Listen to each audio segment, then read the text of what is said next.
Opo, ang talagang usapan namin at ang malinaw na directive doon sa mga kasama natin ay hindi tayo mag-engage doon sa mudslinging na ginagawa sa ngayon. Yung tapunan ng hindi magagandang salita, accusations na wala namang pruweba.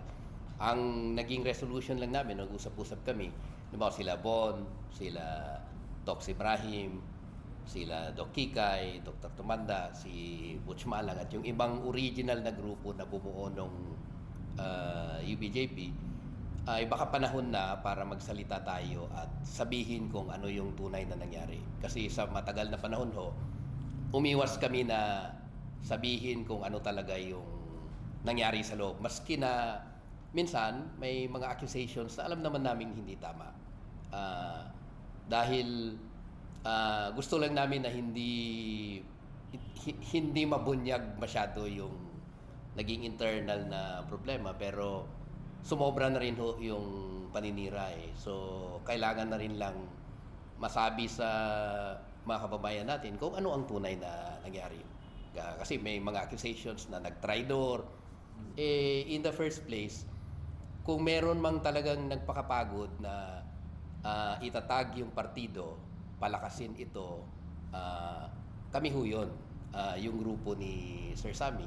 Pero mapansin mo naman na yung mga wala naman nung unang inimpisahan yan, hindi nagtrabaho nung ganon, sila yung nag-take over nung partido. At ang masama pa, ang accusation ay nag-tridor yung mga original na gumawa nung partido. Kaya ang consensus namin ay magsabi na tayo, magsalita tayo kung ano ang tunay talaga na nangyari. Para at least naintindihan ng mga kababayan natin kung bakit tayo umabot sa ganito.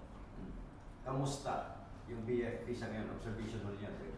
Sa amin, nakafocus kami ngayon doon sa pag-expand.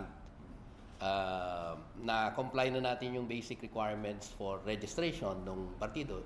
Ito yung present sa lahat ng probinsya, cities, majority sa lahat ng munisipyo. So, pagkatapos nun ay may orientation sa mga members ng partido, kinokompleto natin yung setup natin sa mga munisipyo na hindi natin nahabol nung registration. So kanina ho yung inabutan nyo, mga surveyors ng SGA para ho maayos namin yung ibang munisipyo na siniset up natin yung chapters doon.